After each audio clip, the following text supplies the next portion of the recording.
know, that's one that I needed.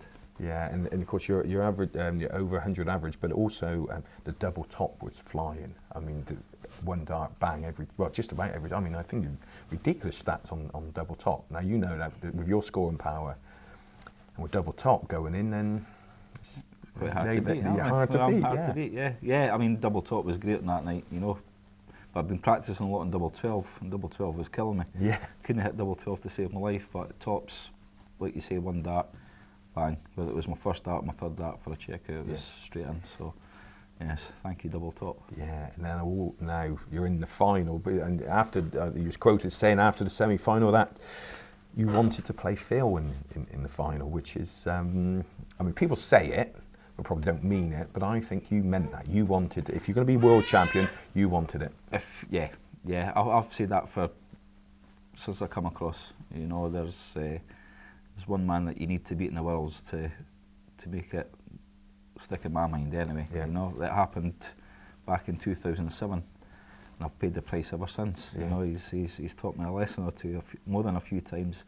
But I've always said if you're going to lift that cup at the end of the day, you've got to beat the man who's got the best record ever. Yeah. And he was his.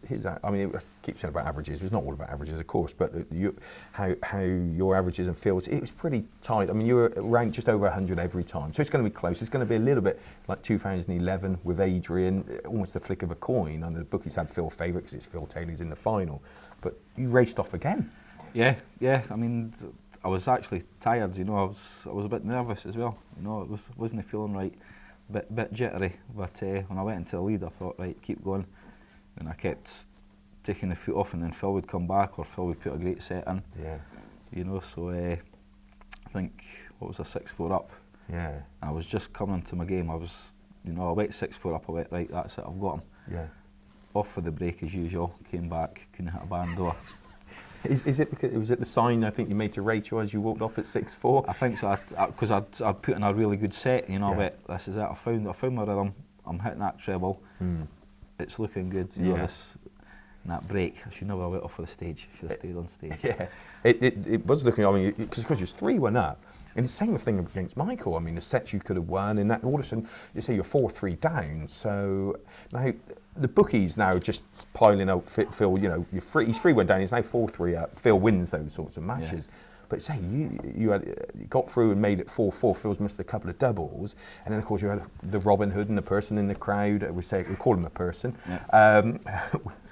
whistling, and so it's all going against you. And I think the commentators are saying, you know, but hey, to go 6-4, that was great. 6-4 up, like I say, I felt really comfortable. That was it. And I thought, that's it. Like I say, I looked across, I went, this is it now. We've got him, you know. That wasn't to be. I can remember walking in and just as Phil's, it's 6-4, thinking, oh, it's going to be at 7-4, walking in, and Phil's wiring a 9 dart. Yeah, he does. He's, like I say, you never know what he's going to do. Yeah. He's always going to give you a very tough time. Yeah. So at 6-all, so it's ebbed and flowed, it's to and fro. At 6-all, did you think your chance had gone? Yeah. When he made it 6-6, I went, I've done it again, haven't I? It's not looking good. I mean, if anyone knows how to win the championship, it's Phil. You know, going into the last set, he's going to have all the knowledge in the book how to win that game. You know, and that's it. You're playing Phil, but there again, I was also thinking it's my throw. You know, I've got the throw. Phil gave it to me at the start of the match, which I've been asking him for years to do it, and he's never gave me the throw. But he gave me it that day, and I went, thank you. You know, and then I think my first throw was a 180. Yeah, you went off and you held, I think, the throw, and then of course the break. All of a sudden you've broken, because Phil's missed a couple more darts at double, and I think you banged in the double 18, I think it was. And all of a sudden, any of the next 2 legs, and that's it. It's come out of that stage. And then you started with a 180. Oh, was it the last leg? Yeah. Was it the last first dart of the set? I think it might have been the second throw. We better have a look at that. Have a look. I don't know, I forgot. I've slept since then. But I know it's the fine.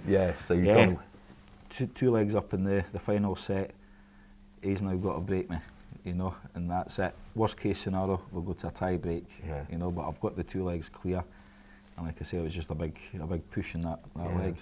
And then the chance of the bullseye, and you went for it. You didn't have to, but you went for it. Yeah, I did. I think that was a mistake. You know, it was being a bit hasty. You know, but I think the blood was pumping. Take it out in the bill. You know, it was a good victory. But when I threw for it and missed, that's when I realised that I had made the mistake. You know, I'd have been better having 3 darts than 2.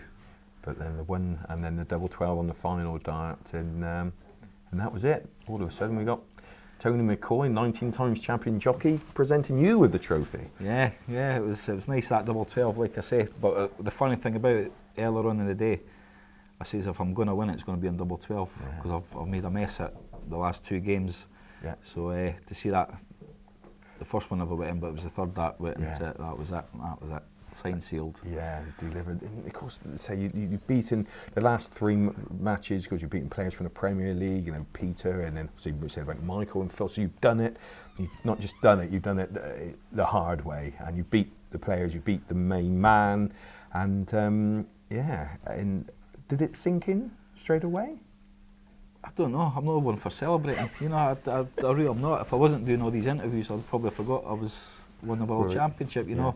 I really don't dwell on things. I kind of like that's finished. Now on to the next one. You know, it's like I say, if people don't mention it, I'll never think about it. You know, I still don't actually. No. So that's it. I mean, at the end of the day, being the world champion now, obviously you won lots of other things, but never take that away from you. No, that's like I say. I've said, and it's been something that you always want to get your hands on, especially me. You know, I mean, I was against Adrian Lewis a few years back. I thought that was going to be my best chance ever to get my hands on it. Yeah. You know, and I thought I've blown it and I would never get another shot at it. You know, so but to finally get my hands on it, because you had the same sort of form against going into that match against Adrian. I remember watching that. Was in the crowd, and it was the same sort of averages, the same sort of Nichols playing. It was a very similar sort of route to the final, but the difference was this time you've done it. Finally got my hands on it. Finally got it on it. Yes. Okay, well, thank you, Gary. Ladies and gentlemen, I'm Paul from Tungsten Tales, and that's Gary Anderson, the 2015 William Hill World Darts Champion, association with Unicorn. That's Tungsten Tales giving you the sharp end of World Darts. Thanks for joining us.